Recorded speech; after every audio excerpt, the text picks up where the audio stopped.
have the keyboard here, and I'm just gonna open it up.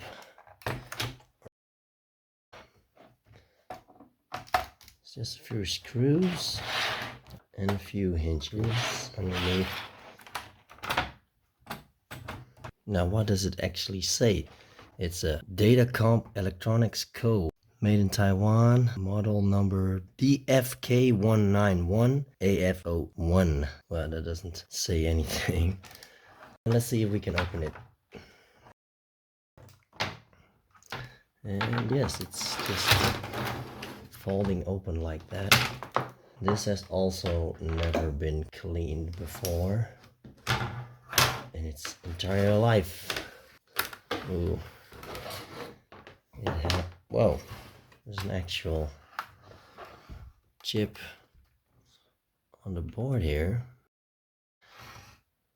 Green LEDs. It's pretty dirty, so I'm gonna clean this one as well fully. And I think there was something wrong with the space bar. Oh boy, it's also, hey, there's a switch here. I've never seen that. There's a switch. What does this switch do? Does it say at the bottom? Maybe some kind of, hey, that's interesting. I've never seen that before. It says here 88 to 86 and 30. I don't know what that means actually. Maybe different modes. Keyboard for different systems. I've never seen this before. This is interesting. My first guess wasn't bad. XT and AT IBM PCs both used the old 5-pin DIN connector. The XT keyboards could only send signals to the keyboard controller on the motherboard. By the time AT PCs became popular, almost all market keyboards were AT XT switchable or auto switching. You may never have noticed that your AT keyboard could also be used on an XT PC without any trouble. The AT version came in 1984, and in 1986 the keyboard layout was improved to the layout we see today on modern keyboards, only without the Windows keys. From the serial number on the back of the keyboard, I could only figure out that this keyboard, version 1.0, was produced in 1992. So this keyboard is probably not the original keyboard that belonged to this computer, since the 486 era is far after the 8088 and the 286 era. Once I started looking on the internet for these switches, I found a few pictures. 88 to 86, that's probably the 286 is the AT version, I guess. Also came on some websites that were talking about these switches. This even has dip switches with 6 possible configurations. That's absurd. I've never seen this. And also ones that were auto switching and never got a switch. This was the main site I found, DOS Days. And here it says a lot about the history. And here also some pictures of, well, some pictures of these switches. But most of them just have an A or an X or AT or XT written on the back. And here it has 80, 88, 82, 86. Some also have the S. I don't know what S means. Okay, that's enough chit chat on history. I'll just remove some buttons. Let's see. Is that hard to remove buttons? Oh boy, I don't want to break anything. I think we have to pop them out from underneath. Can I lift this up, this plate? Or is it stuck too? Right open like that and it just comes off very easily. So what is underneath all this junk? Let's do the other side as well. Just tip it up. And it comes off easily. Yes. Wow. All right. Shall I turn it around? Yes, of course. Oh, it's just the board. Ah, that's cool. A connector. If we take the connector off, we can just clean the case separately from the keyboard. It's nice to know. It's pretty dirty inside here. There's been some moisture. Print board is actually a little bit dirty. I got one key off. It was just pull. It's pull hard. Removing these keys is a pain. They were definitely not designed to ever be removed. Check this out. Put your whole finger underneath there and then well, you just gotta do it in one rip. If you don't, you really think you're breaking these keys. The upper row is easy because you can get your finger underneath it, but here you have these buttons in front of them, so you really gotta put some muscle in there. Ugh. At the same time, you gotta be careful, but also you want to get them out as fast as possible so they don't stick. Or yeah, this is a one time. I don't want to do this many times after.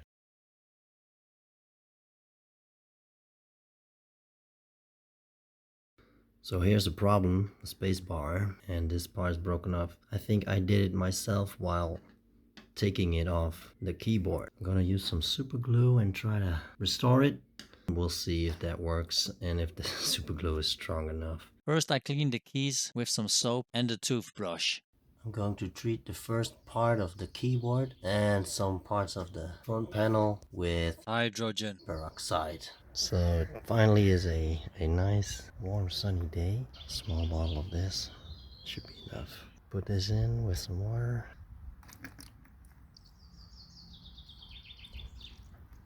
Like that.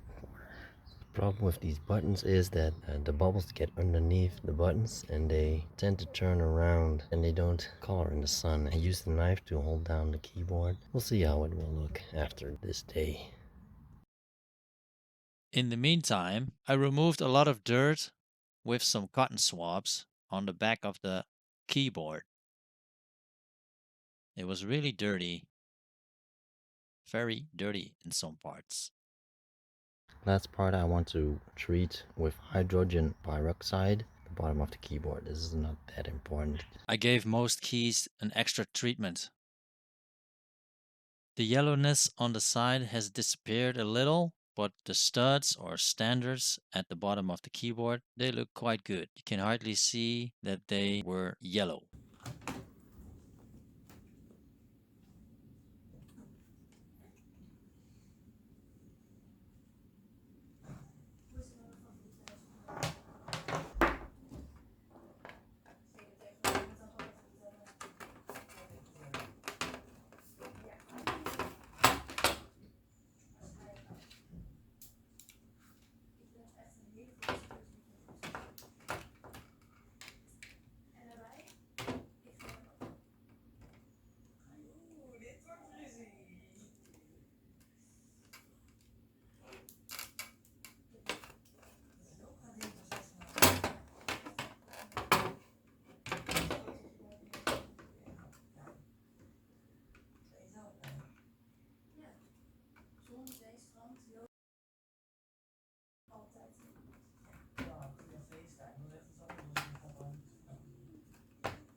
All the buttons.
this one.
The video turned out to be longer than I expected, but that's not a bad thing. I couldn't find any real mechanical problems with the spacebar, so maybe it's a software issue. I think there's nothing wrong with the keyboard, so we'll see. The next video will be ready next month. It will be about the reassembling of the computer plus a small upgrade for the video card. I hope you enjoyed this video about this nice sounding keyboard. Until next time, bye!